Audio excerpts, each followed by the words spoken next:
Happy Sabbath for all of you and blessing Sabbath for all of you. Aku berdoa di sini, semoga kalian di sana dalam keadaan baik, sehat selalu dan dalam lindungan Tuhan dimanapun kalian berada. Begitu juga dengan aku di sini, sehat-sehat selalu dan kebetulan hari Sabat pastinya, dan kiranya berkat Sabat turun atas kita semua. Kita akan melanjutkan firman Tuhan kembali. Ini part yang terakhir pastinya untuk kisah tentang Tuhan Yesus. Dan aku akan baca, mungkin akan panjang untuk pembacaannya karena di detik-detik terakhirnya. Tapi pastinya firman Tuhan ini adalah firman yang hidup aja, bukan hanya tulisan aja. Tapi kalau kita mengimaninya, firman ini akan tumbuh, berakar, dan bahkan berbuah di kehidupan kita, orang lain di sekitar kita yang melihat kita dan merasakan buah-buah itu. Jadi kita akan berdoa, kita undang Roh Kudus supaya kita mengerti apa yang ingin Tuhan sampaikan ke dalam hati pikiran kita, masing-masing kita ya. Bukan hanya aku, tapi buat kalian juga di sana yang mendengarkan firman Tuhan ini. Kita berdoa. Bapa di surga,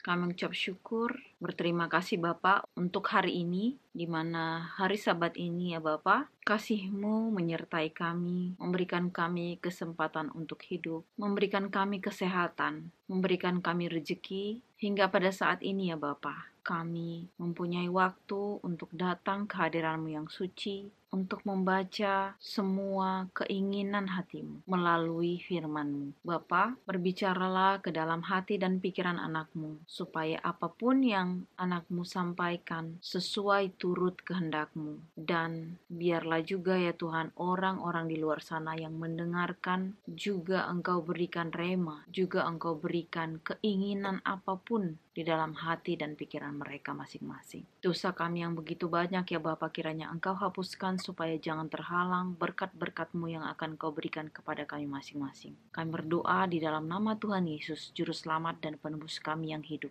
Amin. Kita akan membaca firman Tuhan. Kalian silakan buka Alkitab kalian ya. Ini aku akan baca dari Matius, Markus, Lukas, Yohanes dan sampai Kisah Para Rasul, karena di sini detik-detiknya Tuhan akan memberikan Roh Kudus kepada murid-muridnya, yaitu kuasa yang kata Tuhan yang di video yang lalu ya, waktu Tuhan Yesus menunjukkan dirinya, menampakkan dirinya kepada murid Tuhan Yesus. Kemudian Tuhan Yesus menunjukkan kepada murid-muridnya terakhir di pantai Danau Tiberias. Dan Tuhan Yesus mengatakan untuk memberitakan Injil. Tetapi Tuhan bilang kalian harus tinggal di kota ini sebelum kalian mendapatkan kuasa dari atas, yaitu Roh Kudus. Jadi kita akan baca dari Matius dulu, ayatnya di Matius 28 ayat 16 sampai 20. Perintah untuk memberitakan Injil. Dan ke-11 murid itu berangkat ke Galilea,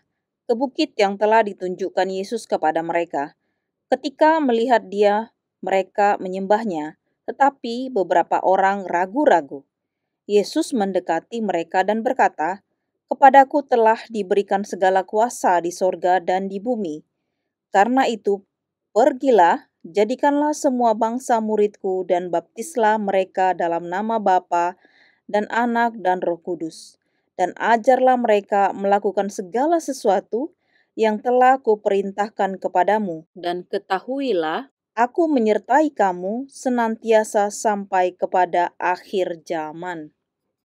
Aku pindah ke sebelah sini supaya cahayanya lebih terang, karena kalau hadap ke sebelah sana itu kadang-kadang tiba-tiba gelap. Jadi tadi kita udah baca firman Tuhan. Di sini di Matius ini dikatakan ada beberapa poinnya. Di sini udah banyak menceritakan bagaimana kejadian-kejadian ketika Yesus di dunia ini bersama muridnya, itu mukjizat nggak akan pernah hilang dari keadaan dia. Karena dia itu sumber seperti aku bilang ya. Pada saat sekarang ketika Yesus katanya bersama-sama muridnya di sini, mereka berangkat ke Galilea, waktu ke bukit, muridnya menyembah Dia, tetapi sebagian ada yang kayak ragu-ragu. Makanya dibilang Tuhan, "Kenapa kamu ragu-ragu?" Dan di sini juga ayat 17 ya. Ketika melihat Dia, mereka menyembahnya, tetapi beberapa orang ragu-ragu. ayat 18, Yesus mendekati mereka dan berkata, "Kepadaku telah diberikan segala kuasa di sorga dan di bumi." Jadi Tuhan Yesus itu mempunyai kuasa di sorga, di bumi, ya. Jadi dia punya kuasa, ya. Di sini udah jelas sekali. Kalau dia bukan Tuhan, kalau dia bukan orang yang benar-benar Tuhan itu sendiri, Bapa itu sendiri, dia nggak akan mengatakan, "Aku berkuasa di sorga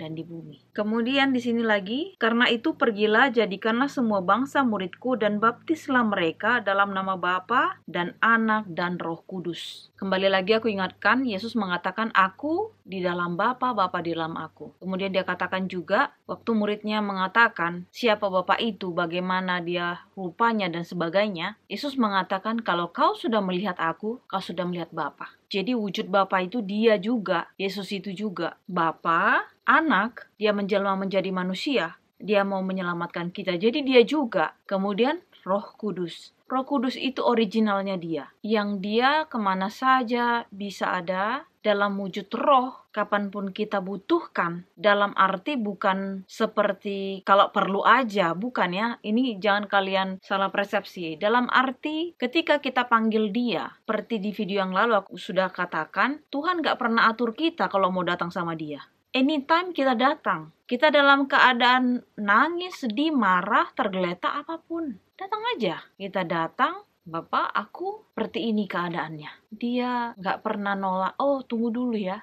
aku lagi sibuk. Oh, tunggu dulu ya, belum jamnya. Oh, tunggu dulu ya, aku lagi urus si A, si B, si C. Kau nanti dulu." Gak pernah. Makanya Tuhan itu infinite, tak terbatas dia. Udah nggak terbatas, kapan saja kita perlukan, dia selalu ada. Tapi kalau kalian bilang, "Kok aku udah berdoa begini-begini," kan itu sering, ya. Dan itu terjadi juga waktu aku. Sebelum aku dipulihkan Tuhan, dalam artian, aku belum mengalami hal Tuhan dalam arti seperti Ayub mengatakan, dulu aku cuma mendengar, melihat dari orang, ajaibnya Tuhan itu, tapi sekarang aku merasakannya. Nah, ketika itu yang aku rasakan, aku berbicara seperti ini itu, kalian jangan pikir aku seperti kayak mendongeng atau apapun, tapi itu pun terserah kalian, ya. Kalau kalian memang mau bicara seperti itu, ya itu nggak apa-apa. Tapi di dalam pengalamanku, hidupku, kuasa itu sempurna terjadi di dalam hidupku. Aku bicara seperti ini bukan tanpa alasan, ada alasannya, dan aku sudah membuktikan itu. Kalau kalian tahu historinya aku seperti apa, pasti kalian mengerti bagaimana bukan hanya dari sakitku yang begitu banyak itu, tetapi dari sakit hati, kepahitan, kemarahan, mungkin dendam dan sebagainya di dalam hatiku, itu Tuhan pulihkan semuanya.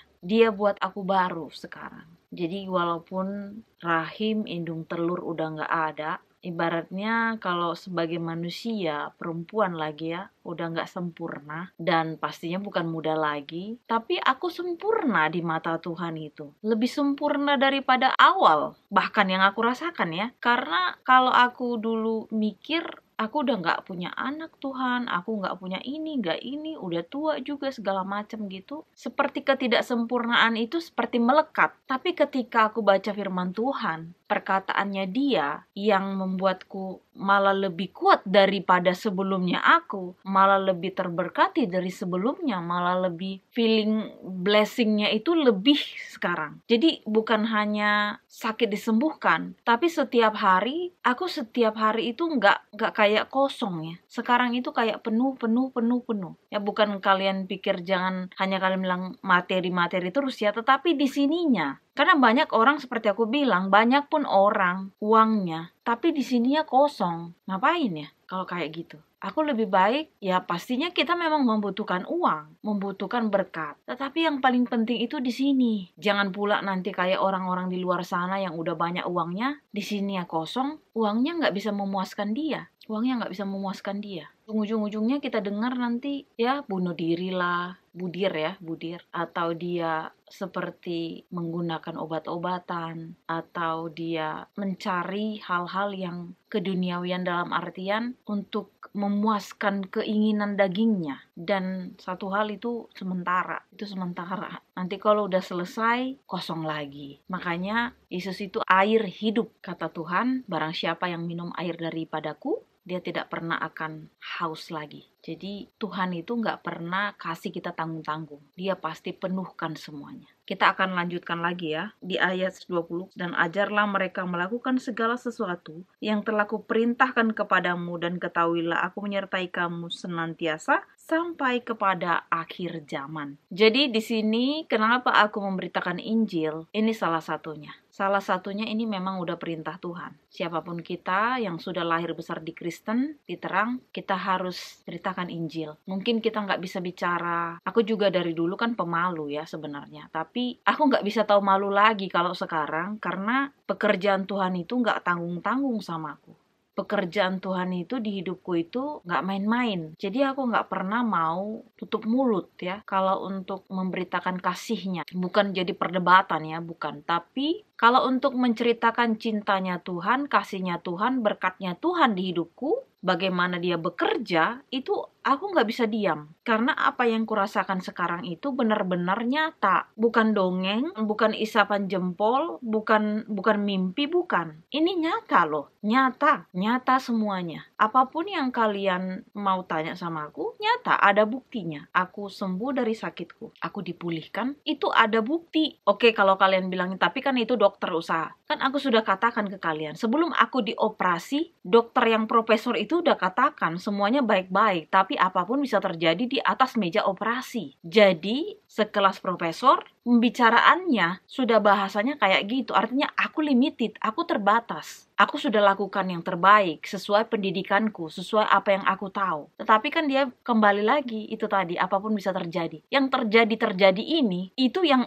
di sini, yang itu, yang Bapak itu, di mana dia katakan aku berkuasa di bumi dan di sorga. Jadi apapun pergumulan kita, di sana kalian mau mendengarkan firman ini, aku ingatkan, minta sama dia, sama Bapak itu. Karena Bapak itu nggak terbatas. Dan satu hal, kalau kalian mau bilang, aku udah capek Li, aku udah doa, minta, nggak dikasih. Bukan nggak dikasih. Kalian juga harus memahami pekerjaannya Tuhan. Jangan kalian menuntut apa maunya kalian. Karena apa yang mau kalian itu, belum tentu itu yang terbaik. Karena apa yang maunya Tuhan, itu sudah pasti yang terbaik. Baik untuk mengajarkan kita, untuk lebih sabar, untuk lebih mengerti, peka terhadap apapun yang dia mau ya. Bukan yang kita mau, tapi yang Bapa mau di hidup kita. Kita lanjutkan lagi, karena ayatnya lumayan banyak, dan firman ini hidup, bukan mati. Jadi aku nggak mau menyia-nyiakan supaya aku baca, dan kalian juga buka Alkitab kalian. Aku akan kasih ayatnya yang di Markus 16 ayat 9 sampai 20. Yesus beberapa kali menampakkan diri dan mengutus murid-muridnya. Yesus terangkat ke sorga. Setelah Yesus bangkit pagi-pagi pada hari pertama minggu itu, ia mula-mula menampakkan dirinya kepada Maria Magdalena. Daripadanya Yesus pernah mengusir 7 setan. Lalu perempuan itu pergi memberitahukannya kepada mereka yang selalu mengiringi Yesus dan yang pada waktu itu sedang berkabung dan menangis. Tetapi ketika mereka mendengar bahwa Yesus hidup dan telah dilihat olehnya, mereka tidak percaya. Sesudah itu, ia menampakkan diri dalam rupa yang lain kepada 2 orang dari mereka ketika keduanya dalam perjalanan keluar kota. Lalu kembalilah mereka dan memberitahukannya kepada teman-teman yang lain. Tetapi kepada mereka pun, teman-teman itu tidak percaya. Akhirnya, ia menampakkan diri kepada ke-11 orang itu ketika mereka sedang makan, dan ia mencela ketidakpercayaan dan kedegilan hati mereka, oleh karena mereka tidak percaya kepada orang-orang yang telah melihat dia sesudah kebangkitannya. Lalu ia berkata kepada mereka, "Pergilah ke seluruh dunia, beritakanlah Injil kepada segala makhluk. Siapa yang percaya dan dibaptis akan diselamatkan, tetapi siapa yang tidak percaya akan dihukum. Tanda-tanda ini akan menyertai orang-orang yang percaya. Mereka akan mengusir setan-setan demi namaku. Mereka akan berbicara dalam bahasa-bahasa yang baru bagi mereka. Mereka akan memegang ular, dan sekalipun mereka minum racun maut, mereka tidak akan mendapat celaka. Mereka akan meletakkan tangannya atas orang sakit, dan orang itu akan sembuh. Sesudah Tuhan Yesus berbicara demikian kepada mereka, terangkatlah ia ke sorga, lalu duduk di sebelah kanan Allah.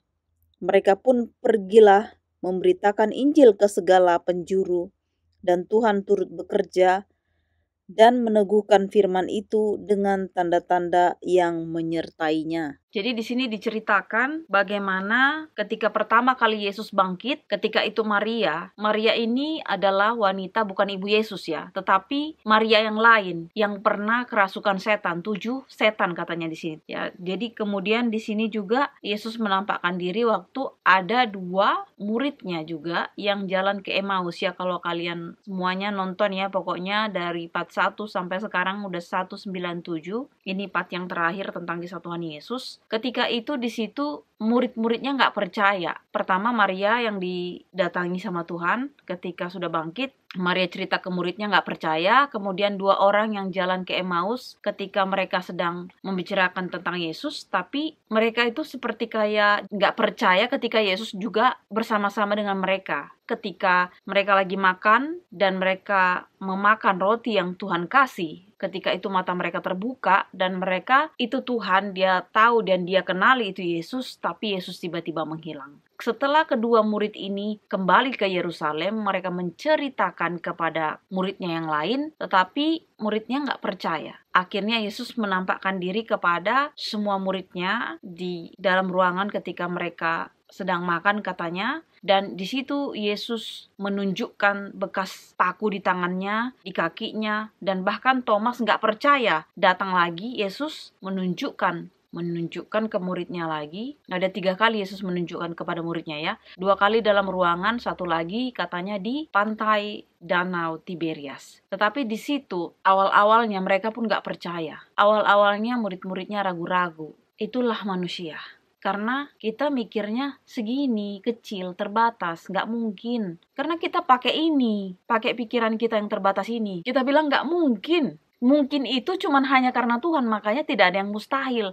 Kalau sama manusia pasti ada mustahil. Tetapi kalau sama Bapa itu nggak ada yang mustahil sama dia. Makanya selalu kita harus memang baca firman Tuhan ini. Supaya setiap apapun yang kita baca itu menjadi rema, menjadikan diri kita ini bertumbuh, berakar, dan bahkan berbuah. Dan buahnya itu bukan hanya kita yang menikmati, tetapi di sekitar kita. Ya, awal-awal kan pertama pasti kita dulu yang diubahkan. Jangan kita mengubahkan orang, kita nggak berubah. Itu salah.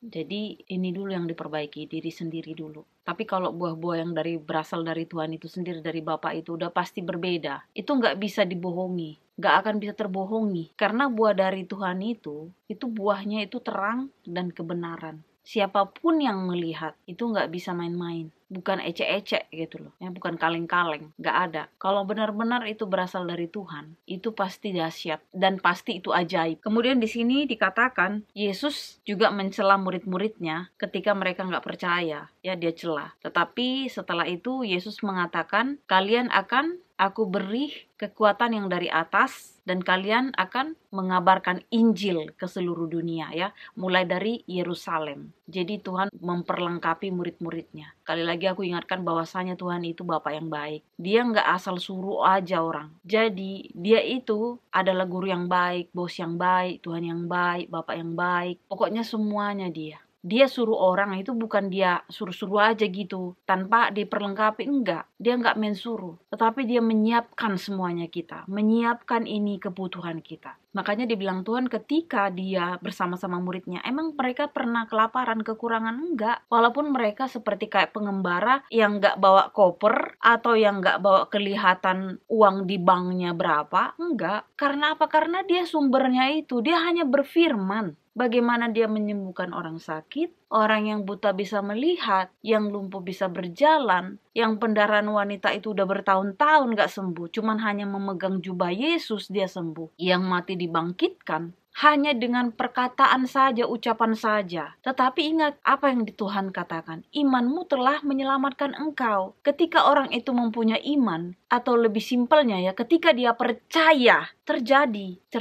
Jadi ketika kita percaya sama dia, sama Bapa itu, apapun yang kita minta, terkabulkan. Dan pastinya yang kita minta itu seperti itu tadi ya, untuk kebaikan dan kebenaran, untuk tujuan daripada Tuhan itu sendiri. Dia maunya itu Tuhan itu sendiri, dan itu untuk kebaikan. Ketika kita berpikir itu untuk kebaikan kita dan itu turut kehendaknya Tuhan terjadi atasmu. Tapi ketika itu kehendak kita, tapi sebenarnya kita nggak bisa lihat itu baik apa nggak buat kita. Kita taunya baik aja di sini, kedepannya nggak baik. Makanya Tuhan gak kasih. Kita sering salahnya di situ. Kita pikir itu untuk baik, untuk diri kita. Tapi sebenarnya ke depannya gak baik. Jadi kita harus pahami. Bagaimana memahaminya itu tadi. Kita baca firman Tuhan. Bagaimana kita bisa memahami pikirannya Tuhan. Hatinya Tuhan. Maunya kemana. Bukan maunya kita. Terus di sini kita lanjutkan lagi yang di Lukasnya. Lukas 24 ayat 50 sampai 53. Kenaikan Yesus. Lalu Yesus membawa mereka keluar kota sampai dekat Betania.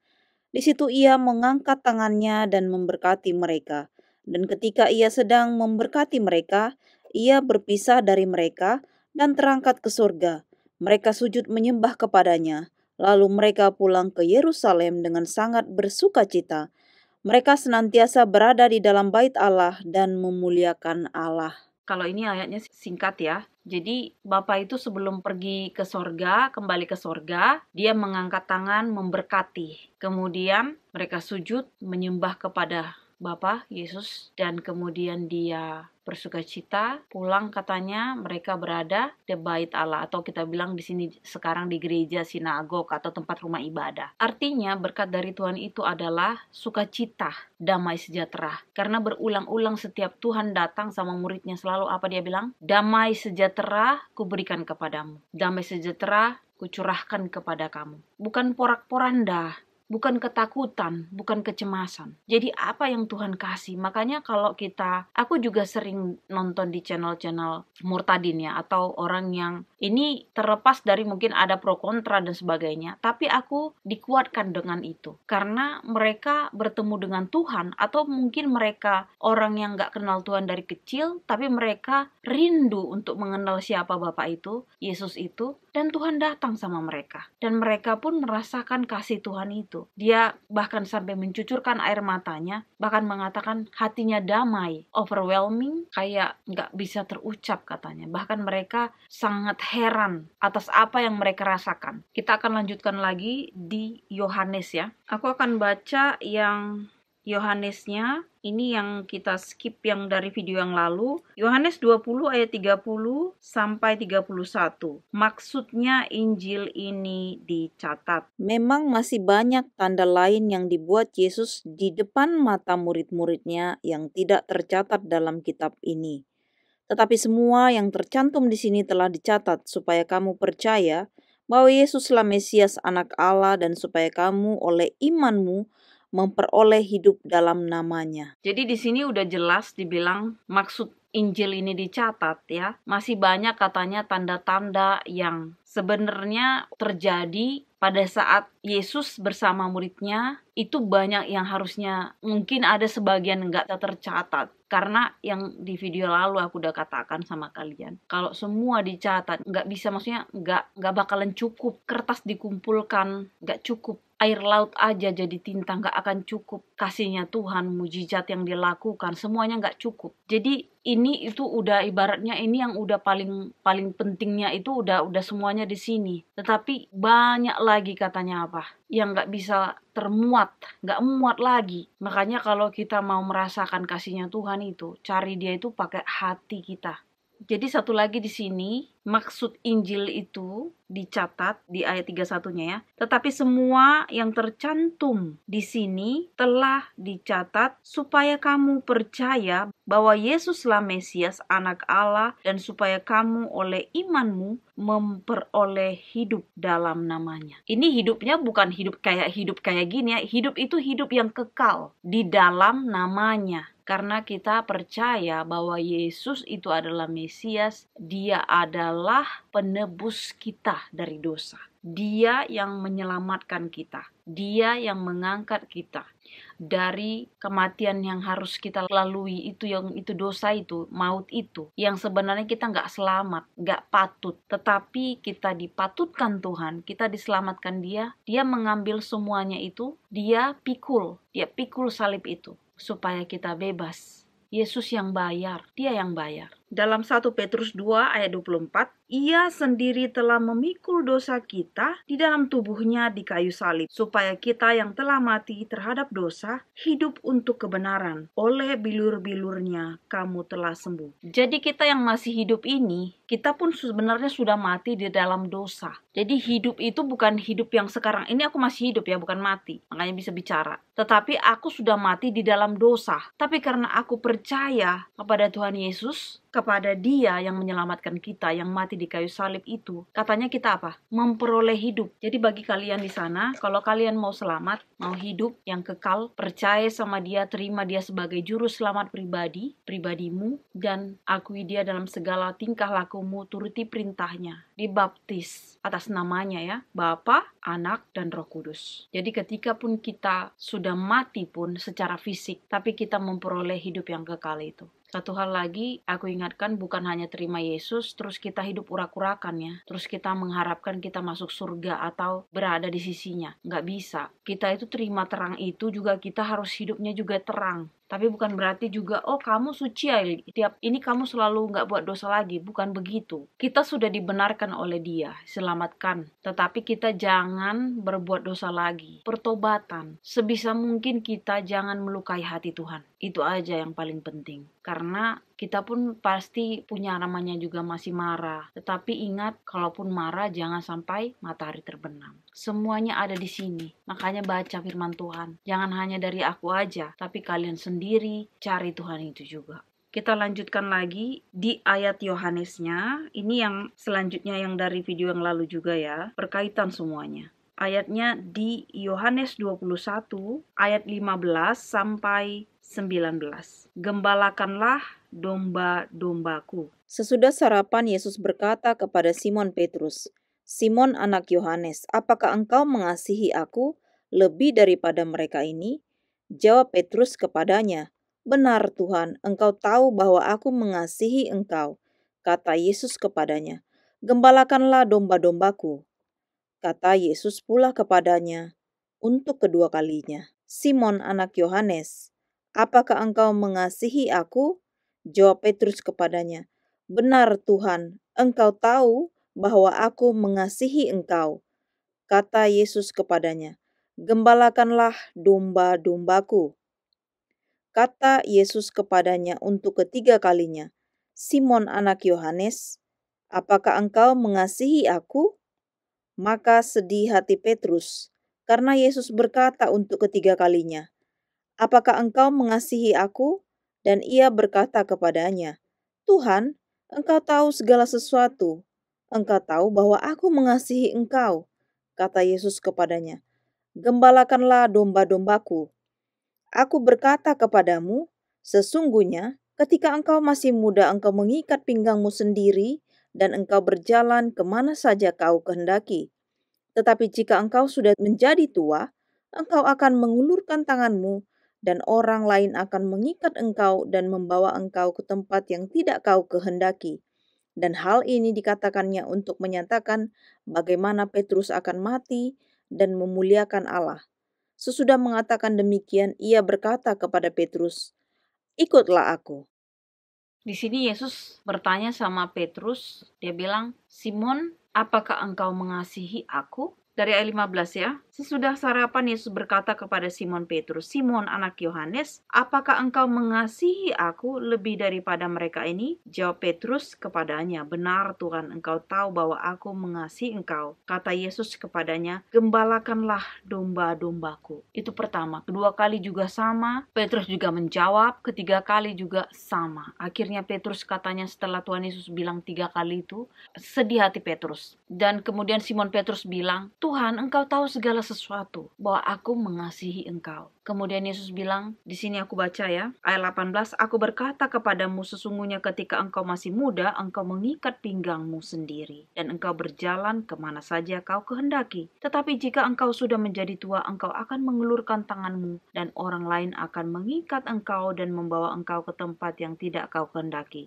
Ayat 19, dan hal ini dikatakannya untuk menyatakan bagaimana Petrus akan mati dan memuliakan Allah.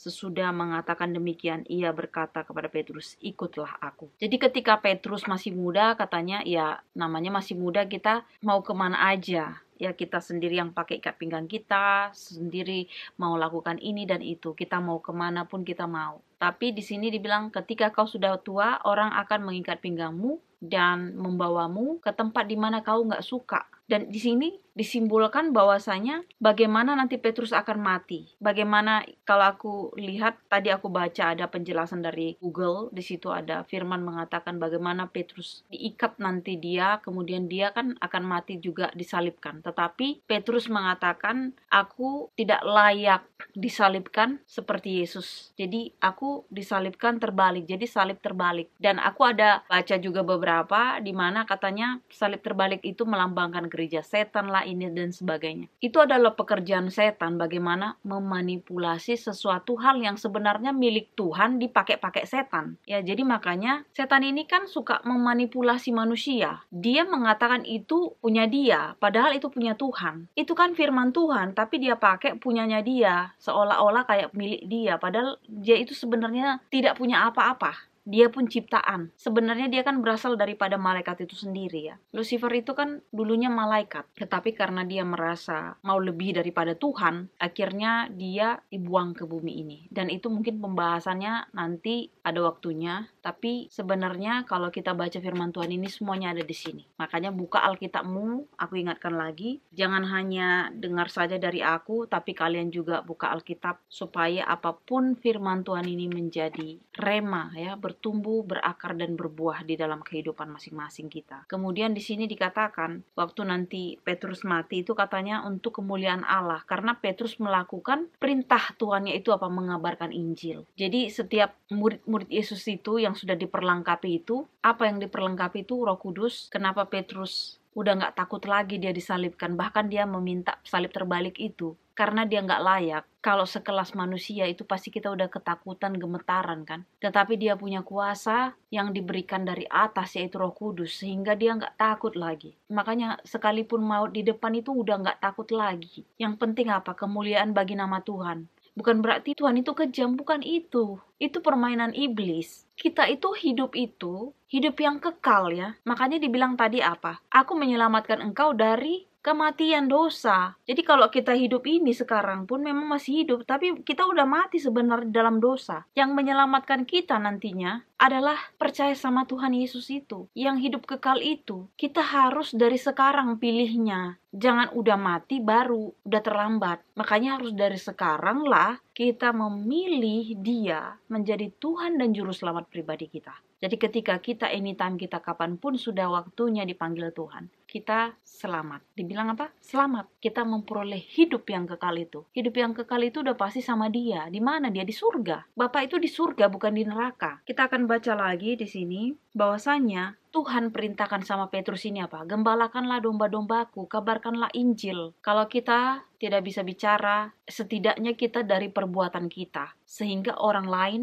melihat apa yang kita lakukan itu. Karena aku pernah ada nonton, orang gak kenal Tuhan Yesus. Dia cuma kenal aku, dia kenal si Uli, dia kenal nama kalian, si A, si B, C. Tapi kalau dia melihat hidup kita baik, terang, dia pasti mau tanya, kok bisa sih kamu begini? Kok bisa sih si A begini? Baru kita cerita. Seperti di video lalu, ketika teman kerjaku yang tanya itu ya, tentang kok bisa aku kuat gitu, padahal aku udah tua. Aku cerita tentang kasih karunia Tuhan, tapi dia sedikit gak ngerti lah, atau mungkin gak percaya, karena kan anak muda di sini agak susah ya. Tapi setelah aku ceritakan yang simple, kalau kamu sakit, kamu gak kerja pun, kamu pasti capek, berat, sakit. Lebih baik kita sehat, kalau capek istirahat. Nah simpelnya itu. Kalaupun sebenarnya dari hatinya pengen tahu Tuhan, pastinya dia akan cari. Pastinya juga dalam aku juga bukan hanya di YouTube ini, kalaupun di tempat kerja atau siapapun bahkan yang kujumpai, kalau dia tanya tentang aku, dia pengen tahu, aku pasti kasih tahu. Apa yang aku kasih tahu yaitu kasih karunia Tuhan. Bagaimana Tuhan bekerja di dalam kehidupanku. Kita lanjutkan lagi. Yohanes 21 ayat 20 sampai 23. Murid yang dikasihi Yesus. Ketika Petrus berpaling, ia melihat bahwa murid yang dikasihi Yesus sedang mengikuti mereka,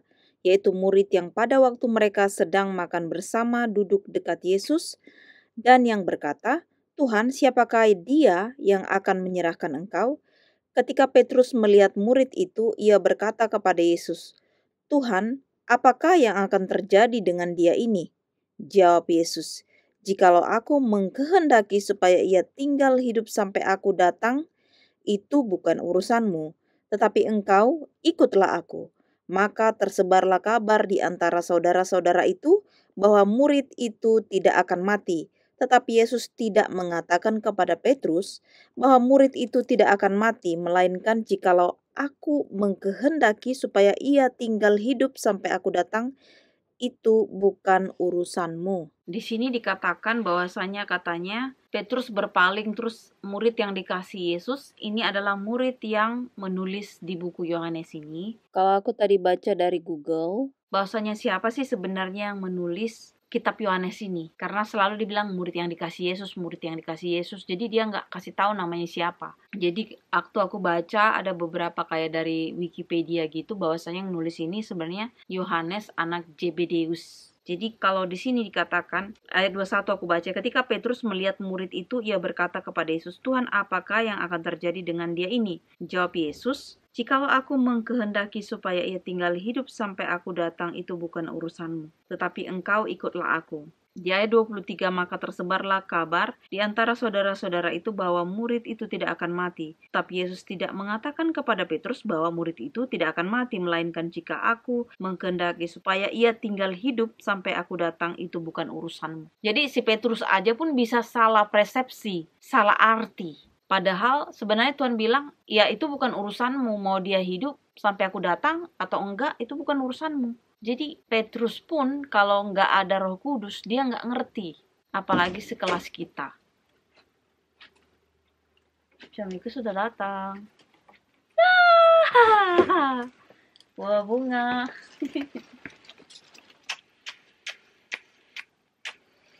Thank you, Elvani.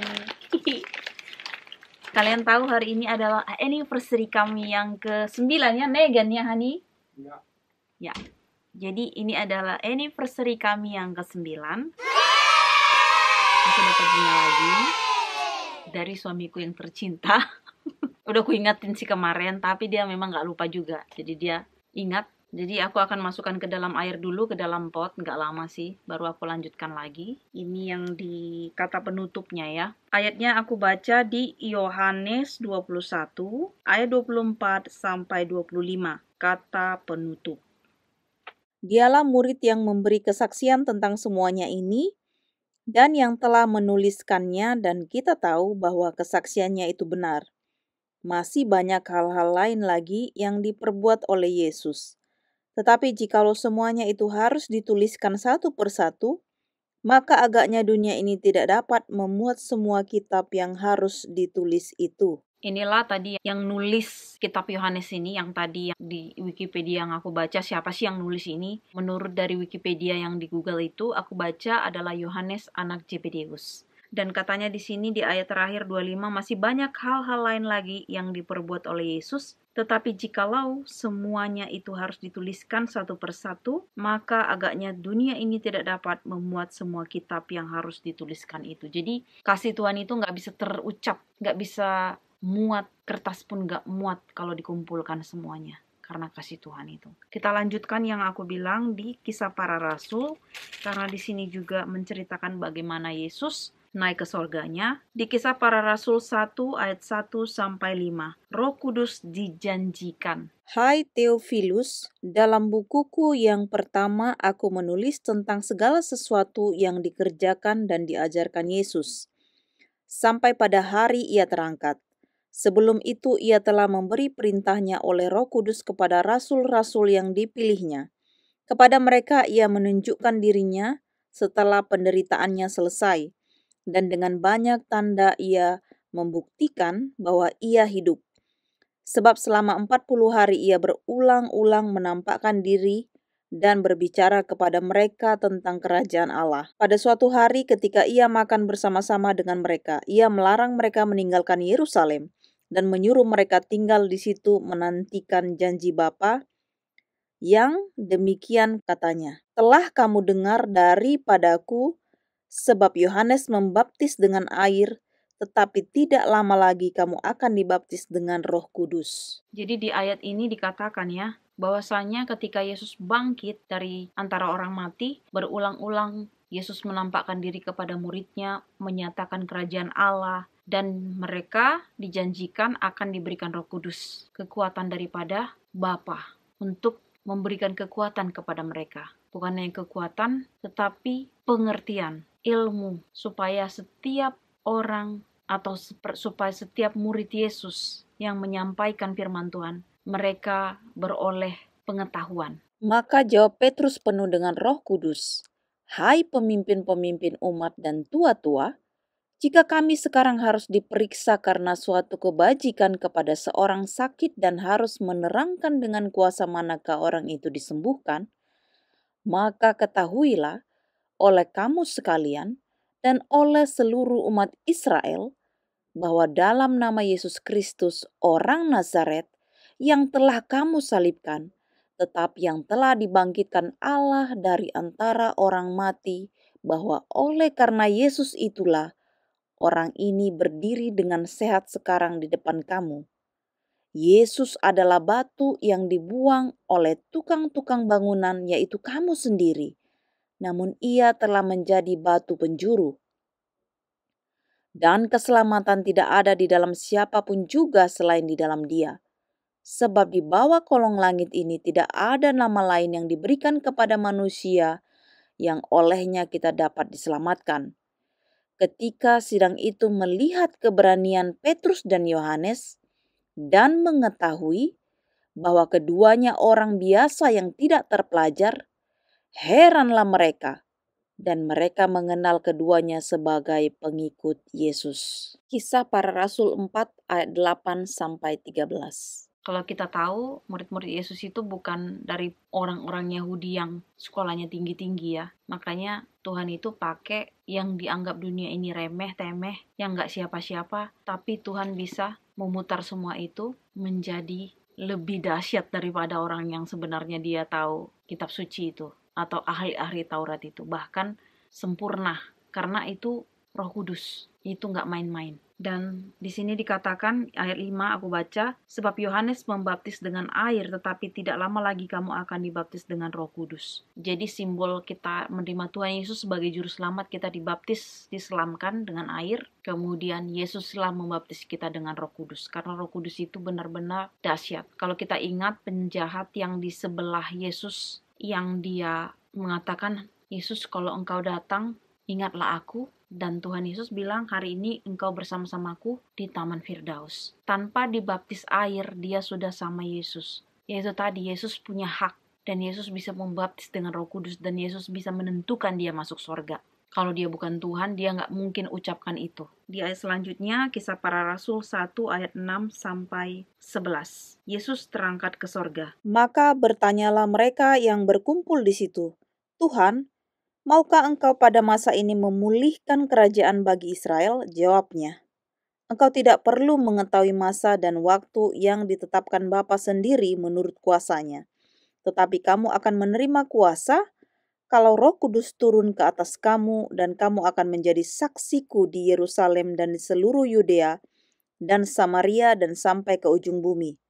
Sesudah ia mengatakan demikian, terangkatlah ia disaksikan oleh mereka dan awan menutupnya dari pandangan mereka. Ketika mereka sedang menatap ke langit waktu ia naik itu, tiba-tiba berdirilah 2 orang yang berpakaian putih dekat mereka dan berkata kepada mereka, Hai orang-orang Galilea, mengapa kamu berdiri melihat ke langit? Yesus ini yang terangkat ke sorga meninggalkan kamu akan datang kembali dengan cara yang sama seperti kamu melihat dia naik ke sorga. Jadi di sini murid-muridnya bertanya ya, katanya di ayat 6 aku baca, maka bertanyalah mereka yang berkumpul di situ, Tuhan maukah engkau pada masa ini memulihkan kerajaan bagi Israel? Jawab Yesus di ayat 7, engkau tidak perlu mengetahui masa dan waktu yang ditentukan Bapa sendiri menurut kuasanya. Kembali lagi, itu bukan urusanmu. Ketika Roh Kudus turun atas kita, bukan kita lagi yang ngomong, udah Roh Kudus. Jadi kan dibilang Tuhan juga nggak usah takut kalau kita bersandar sama dia. Apalagi kita memberitakan Injil. Seperti aku bilang aku nggak punya sekolah teologi dan sebagainya. Tetapi itu perlu untuk pengetahuan kita, nggak apa-apa. Tapi kembali lagi, kalaupun kita misalnya tidak sekolah atau nggak punya biaya atau apapun, kita bisa minta langsung kok. Tuhan nggak pernah seperti aku bilang tadi, nggak pernah atur kita datang dia kapan. Dan kita baca aja langsung yang ada di sini. Kalau kita nggak ngerti, seperti aku, pengalamannya aku berdoa minta Roh Kudus tuntunannya, pengertiannya. Dan kata Tuhan kalau itu penting, kalau itu memang kubutuhkan, kata Tuhan ya dikasih tahu. Kan seperti ini, kalau memang kita tanya, itu bukan urusanmu ya bukan urusan kita. Kalau Tuhan bilang begini-begini, berarti dia menunjukkan penerangan itu. Tapi kalau memang dia bilang itu bukan urusanmu atau ini begini-begini, ya kita terima. Karena itu maunya Tuhan. Aku baca lagi yang di sini poinnya. Tetapi kamu akan menerima kuasa kalau Roh Kudus turun ke atas kamu dan kamu akan menjadi saksiku di Yerusalem dan di seluruh Yudea dan Samaria dan sampai ke ujung bumi. Jadi firman ini bukan hanya Yerusalem aja, bukan hanya Yudea aja, tapi sampai ke ujung bumi nantinya. Dan kita menjadi penginjil-penginjil yang Tuhan inginkan dan kita lakukan. Walaupun sedikit demi sedikit kita sampaikan sama orang yang kita temui dimanapun kita berada. Karena itu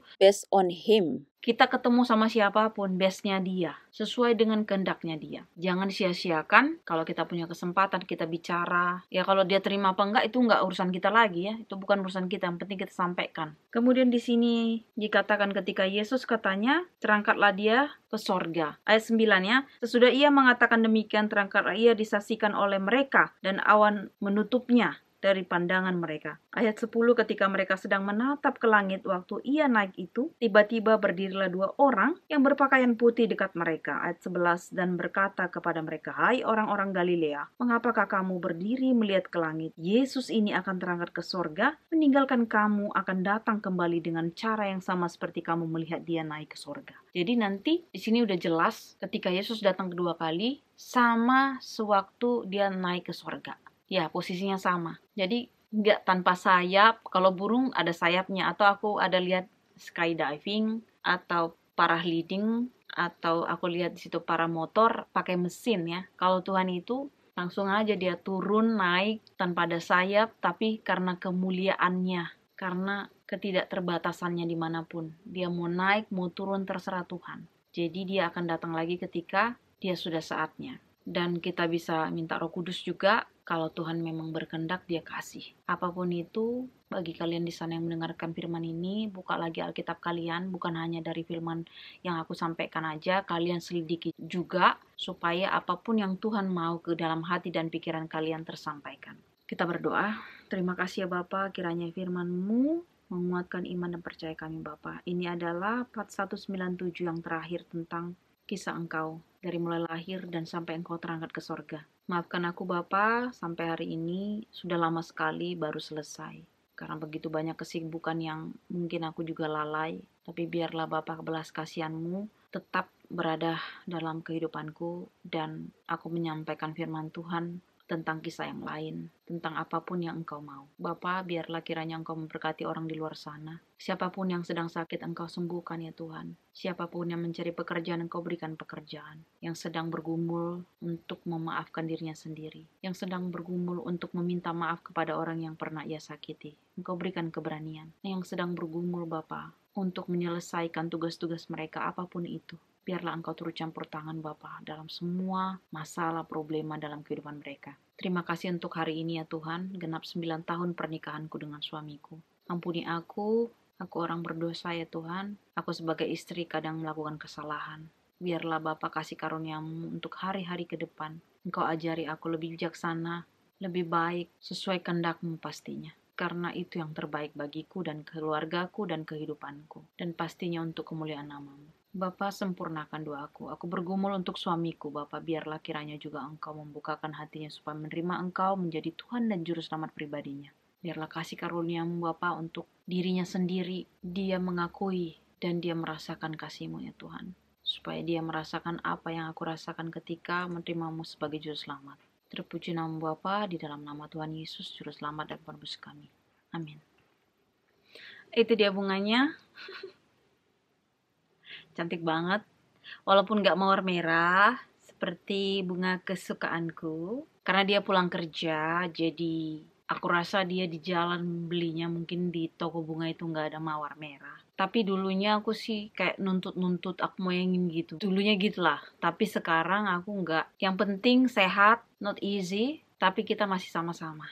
Dan Tuhan masih, bukan masih sih, sampai hari ini dia tetap memberkati kami, walaupun pernikahan kami tuh nggak sempurna yang gimana-gimana banget, tapi karena kasih karunia Tuhan, jadi pernikahan kami hari ini 9 tahun, cuman karena kasih karunia Tuhan yang bisa membuat kami bertahan ya pastinya. Dan setidaknya dalam hal-hal apapun kita saling tanggung jawab lah gitu. Kalau mau dibilang 9 tahun pernikahan ini, kalau kalian tanya, up and down ya, kadang-kadang juga semuanya nggak sempurna. Tetapi kasih karunia Tuhan. Seperti aku bilang, semuanya karena kasih karunia Tuhan. Aku hidup pun sampai sekarang kasih karunia Tuhan. Pernikahan kami sampai sekarang 9 tahun kasih karunia Tuhan. Bukan karena hebat gagahku, bukan karena siapa-siapa aku, bukan karena suamiku juga, tapi karena kasih karunia Tuhan. Jadi pernikahan kami nggak sempurna, tapi Tuhan yang sempurnakan. Jadi kalian di sana juga aku doakan supaya usia pernikahan kalian mungkin yang sama tanggalnya. Semoga Tuhan memberikan kasih karunia yang baik. Jadi ini sekalian masuk ke dalam video kali ini. Terima kasih. Tuhan Yesus memberkati. Amin.